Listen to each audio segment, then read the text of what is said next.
Carys was watching the screen on Lachlan's truck dashboard when she understood that the call had never actually disconnected.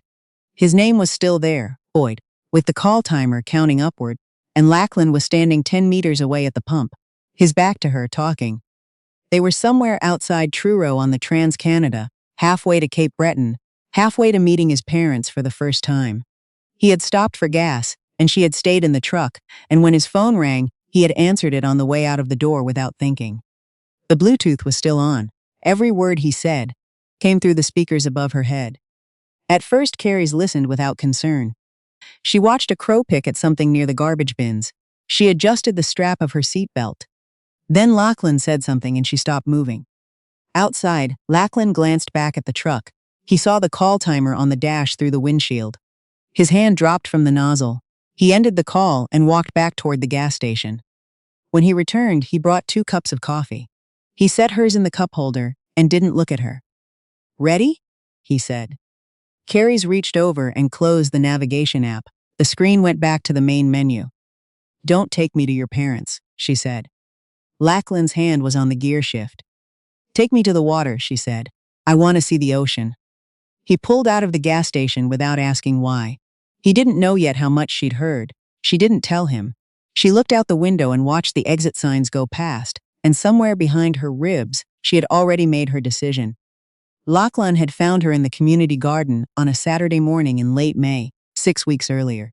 Her front wheel was caught in a gap where 2 sections of rubber path matting had pulled apart overnight, and she had been trying to work it free for 10 minutes.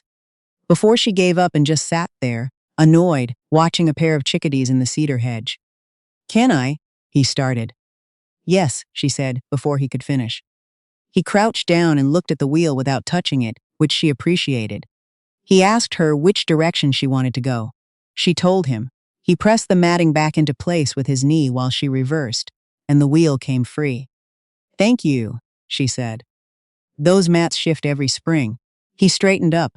He had dirt on his gloves and a flat of seedlings balanced on one arm. "They're supposed to fix them before the season, but they never do."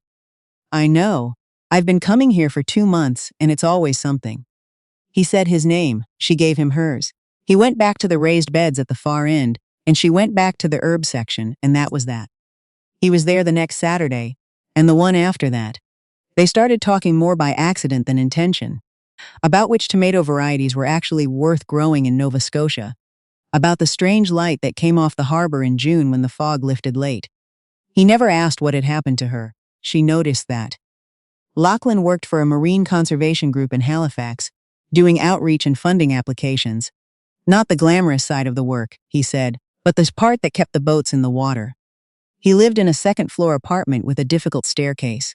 He was 33 and had a younger brother, Boyd, in Fredericton, who called every Sunday and talked for an hour without stopping. Carys was 29. She had been in a spinal cord injury rehab program at the QEII until 14 months ago, and before that she had worked as a freelance illustrator out of a studio space on Barrington Street that she hadn't been back to since the accident. She did all her work from home now, on a tablet, at a desk she'd positioned so she could see the strip of sky between the buildings across the street. She lived with her Aunt Cornelia, who had driven from Moncton the week after the accident and had never quite left. Cornelia was 62 and practical and afraid in a way she didn't admit to. She made tea at 4 o'clock every day whether anyone wanted it or not, and she checked the weather before Carys went anywhere, and she had opinions about everything, including opinions about Lachlan when Carys first mentioned him. "He sounds kind," Cornelia said, and then, "Be careful," and then nothing else, which meant she had said everything. The first time Lachlan came to the apartment, he brought dinner, Thai food in containers with the lids still warm, because Carys had mentioned once that she missed the place on Quinpool that no longer had a step. He sat on the floor, because the chairs were stacked with illustration files, and he didn't want to move her things, and they ate at the coffee table and argued about a documentary on salmon farming, until Cornelia came out for her tea, and looked at him with the measuring expression she usually kept for contractors and plumbers. Cornelia asked him 3 questions. He answered all of them without performing. She went back to her room. Carys heard the television go on at a lower volume than usual. He started coming by on Wednesdays after work. He never stayed past 9. He didn't move her things without asking. Didn't call ahead more than once, with a question about whether she needed anything. He brought library books sometimes. She had mentioned an author once, and he had written the name down in his phone, and never acknowledged that he had. She found out because she saw his search history by accident when he handed her his phone to look at a map. One afternoon, she came home from a physiotherapy appointment to find a new lamp on her desk, an angled drafting light, good color temperature, positioned exactly where the shadow usually fell when she was working. Lachlan had been there that morning to pick up some papers. He hadn't said anything about the lamp. He wasn't there when she got home. She texted him, "There's a lamp on my desk." He wrote back, "The one you had was causing glare on the tablet screen. You mentioned it last week." She put her phone down and looked at the lamp for a long time.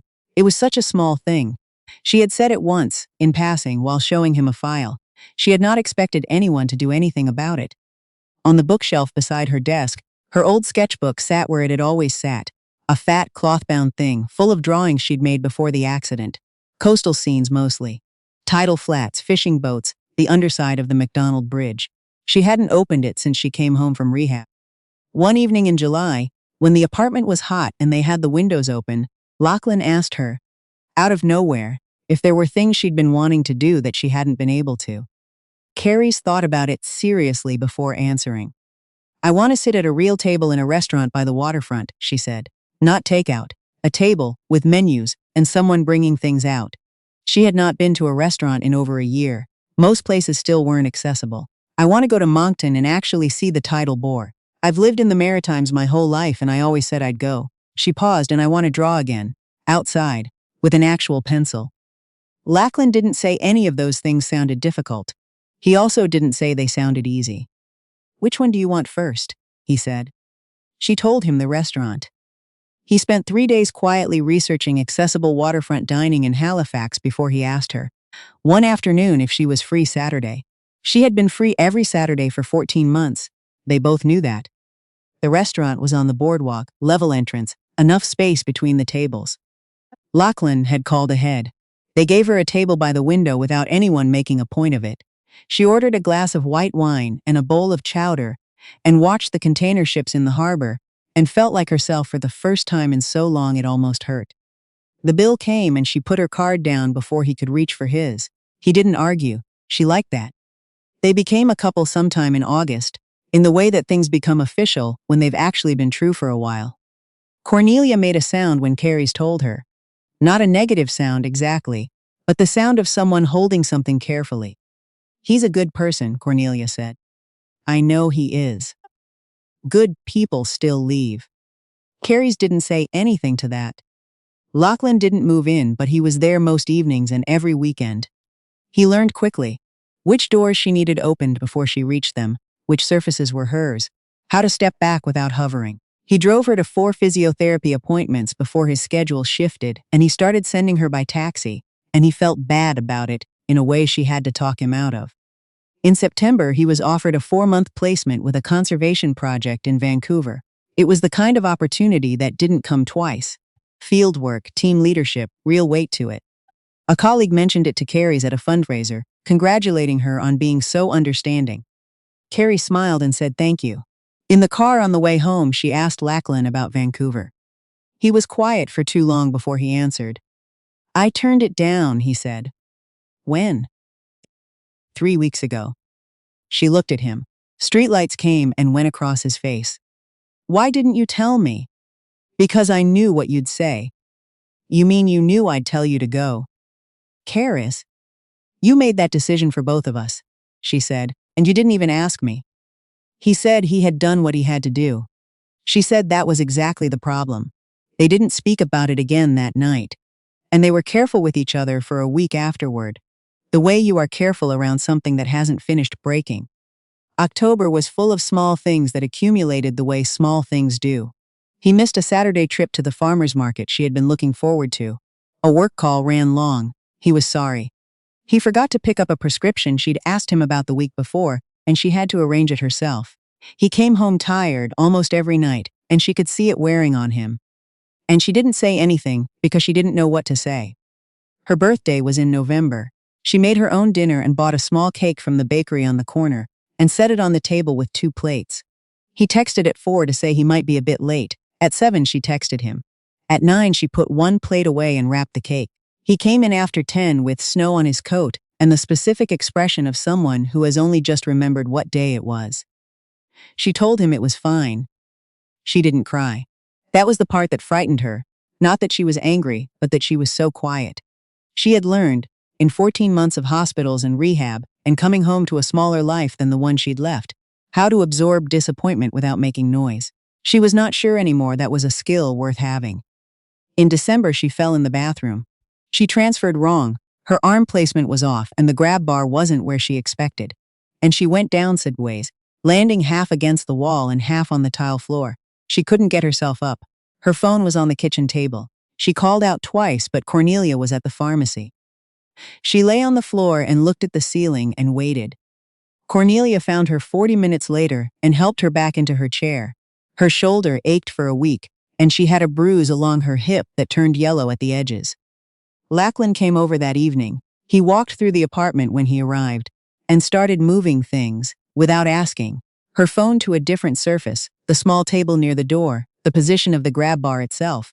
He did it quickly, his hands moving over the walls as though fixing something that had always been wrong. From now on, he said, don't transfer when you're alone. Carys looked at him.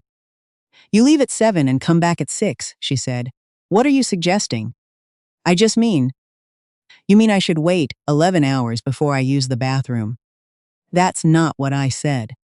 You moved everything in here without asking me. Because I was scared. His voice was louder than he'd intended. I was in a meeting when Cornelia called and I thought. He stopped. I had to sit there for 40 minutes, knowing you were on the floor and I couldn't leave. Carey sat still and looked at the wall.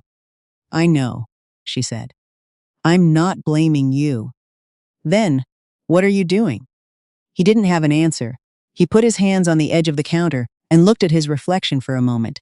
I can't keep running home every time something happens, he said, his voice gone low and tired. I'm afraid of what will happen, and I'm afraid of what I become when I say that. She didn't answer. She already knew what that fear made him. It made him human. She just hadn't expected it to be aimed at her. They adjusted the bathroom together the next morning, methodically and mostly in silence, testing distances and angles until she could transfer without the gap that had caused the fall. It was practical. It solved the problem. It did not solve the thing that had said itself out loud the night before. The trip to Moncton happened on a Saturday in January because Lachlan planned it without telling her until the night before. They drove 2.5 hours in the dark, Tim Hortons cups steaming in the holders, the radio low conversation in the easy shorthand they had built over 8 months. Cornelia didn't say anything when Carys told her. She just made sure the car blanket was packed. The tidal bore viewing area on the Petite Kodiak was partially paved, but the best vantage point was up a low embankment with no path. Lachlan looked at it and then at Carys. I can carry you up, he said. Do you know how many times someone has said that to me? I know, he waited. She looked at the embankment. Maybe 3 meters of uneven ground, dead January grass frozen in patches. She thought about all the things she had said no to in the last year, because the calculus didn't add up. Too much to ask, too complicated, too likely to end badly. Okay, she said. He carried her up carefully, both arms, and she kept her hands around his neck and didn't say anything about the cold. At the top, he sat her on his folded jacket on a flat rock and stood beside her, breathing hard from the climb. Below them, the Petite Kodiak was low and muddy. The air smelled like cold river and wood smoke from somewhere across the water. When the bore came, it wasn't dramatic, just a low brown line at first, and then the water moving, wrong direction, impossible and completely real. Carys watched it until the river was running the other way, and the sound of it filled the valley. She had lived in the Maritimes her whole life. She had never seen this before. Lachlan had mud on his boots and his hands were red from the cold. He didn't complain.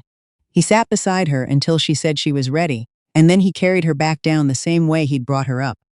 In the car on the way back, neither of them said much. She looked out at the February dark and thought about all the things she had been meaning to do and all the years she had believed there was still time. Her sketchbook was at home on the shelf. She had not drawn anything in it in 16 months. In February, Lachlan had the sketchbook rebound. He had taken it from the shelf on a visit, claiming he wanted to look at the drawings, and she had let him because it didn't occur to her to say no. 3 weeks later, he returned it wrapped in paper. The cloth cover was new, a close match to the original. The spine had been professionally repaired. Every page was intact. She held it without opening it. "The cover is different," she said. "The original was falling apart. It took me 4 shops to find a match." 4 shops. "You're not going to say thank you?" "I was getting there." She ran her thumb along the spine it held. "Thank you." She set it on the coffee table instead of putting it back on the shelf. It stayed there. But the Vancouver conversation had not been forgotten, only set aside, and in March it surfaced again when Lachlan came home quieter than usual and wouldn't say what had happened. 2 days later, she heard him on the phone in the kitchen, and something in his tone made her stop moving in the hallway. He was talking to Boyd. She could tell by the rhythm, his shoulders looser, the longer pauses where Boyd would talk and he would listen. She heard her own name. She heard the word tired. She heard him say, "Some days I feel like I'm disappearing into this, and I don't know how to say that to her." She stayed still until he was done. When he came back into the sitting room, he saw her face and started to speak.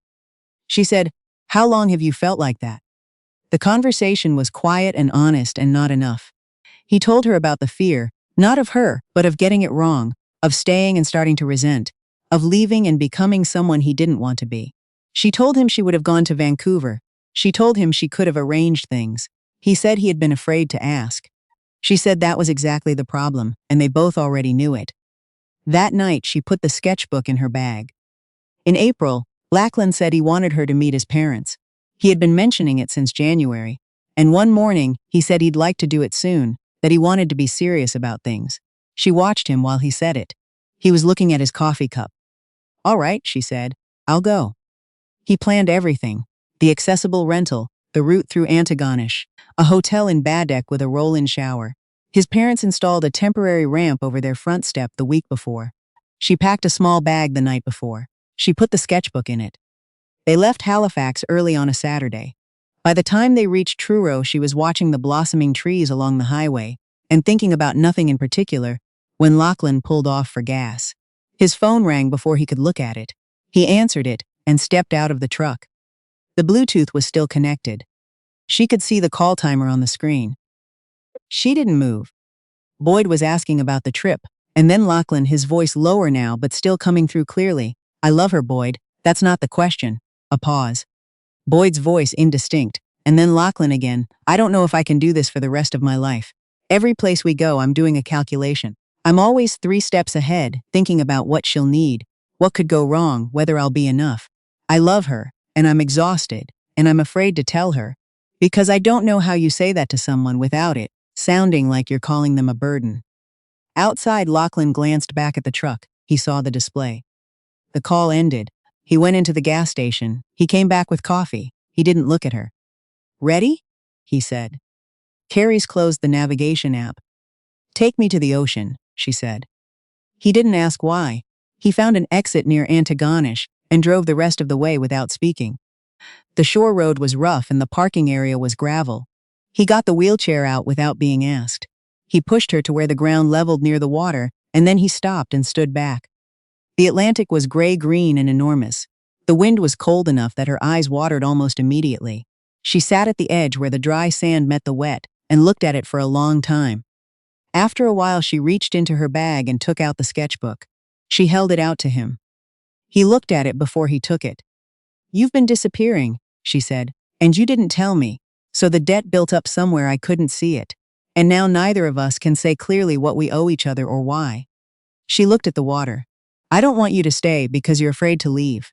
And I don't want to find out in 2 years that you've been carrying this the whole time. I can change. I believe that you think that." He pressed the heel of his hand to the bridge of his nose. "You told Boyd you didn't know how to say it without sounding like you think I'm a burden," she said. "You should have said it anyway. I would rather know." He had nothing to answer with. She hadn't expected him to. They stayed until the wind picked up and her fingers went numb. He pushed her back to the truck in silence. He drove her home to Halifax. He left the sketchbook on the hall table and walked back to his truck. She closed the door and sat in the quiet apartment and listened to him drive away. The first 2 weeks were a particular kind of quiet that felt like a held breath. Cornelia came and went without commenting, which was its own kind of comment. The illustration work continued because clients didn't pause for anything personal, and the routine of it helped. Deadlines, files to send, invoices to track. Carys kept working. She did not fall apart in any visible way. She had learned in the past 16 months that falling apart was expensive, and she didn't have the surplus for it. She contacted a program about a power wheelchair. She had been saving toward one for almost a year. The application came back the first time for a missing income document. She got the document, resubmitted, waited. The program covered part of the cost. What it didn't cover was more than she'd expected. She sat with the payment form for several days before she signed it. The chair arrived on a Thursday afternoon in June. Used, refurbished, still good. When the technician finished calibrating the controls, Carys placed her hand on the joystick. The chair moved. It pulled slightly to the left, then corrected. She pulled her hand back. "It's sensitive," she said. "Touch it lighter," Cornelia said from the doorway. She practiced in the back lane for 4 days, turns, reversals, stopping distances, until she stopped misjudging the corners. On the 5th day, she positioned herself at the top of the ramp inside her front door. Cornelia stood back and didn't say anything. Carys moved the joystick forward. The chair went down the ramp and onto the pavement. The morning was warm. The street was ordinary. Recycling bins on the curb, a neighbor's cat on a step, the smell of someone's coffee through an open window 2 floors up. She turned left toward the waterfront. Nobody held the handles behind her. In August, she took a wheelchair-accessible taxi to Peggy's Cove on her own. She confirmed the route in advance, checked the path conditions, arranged her return pickup for 4 o'clock. When the driver lowered the ramp at the entrance, she thanked him and told him she would meet him back there at 4. She guided the chair along the road near the water until she found a place where the granite leveled out and she could get close to the edge without the ground dropping away. She opened a new sketchbook on her lap, blank, bought from the art supply shop on Granville Street, not the rebound one Lachlan had left on the hall table. Her hand was stiff. It had been 18 months since she had drawn anything by hand. The first few lines were wrong, the angle uncertain, the pressure too heavy in some places and nothing in others. She erased and tried again. By the 3rd attempt, the line was beginning to feel like hers. She drew the rocks. She drew the lighthouse, small and white, against the sky.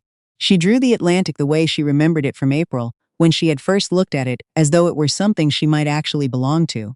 She filled 3 pages before her arm tired. She sat there a while longer, not drawing, just watching the water move. A restaurant by the harbor. The tidal bore coming in at Moncton. A pencil line on a page that felt like her own hand again. She had wanted 3 things, and she had reached all 3 of them, and the last one she had reached alone. On a flat shelf of Nova Scotia granite, in a chair she had paid for with her own savings, with a taxi booked and a return time confirmed and nobody waiting at home, wondering if she was all right. The world had been here the whole time. She had needed someone to help her find the door. She no longer needed anyone else to decide when she could walk through it.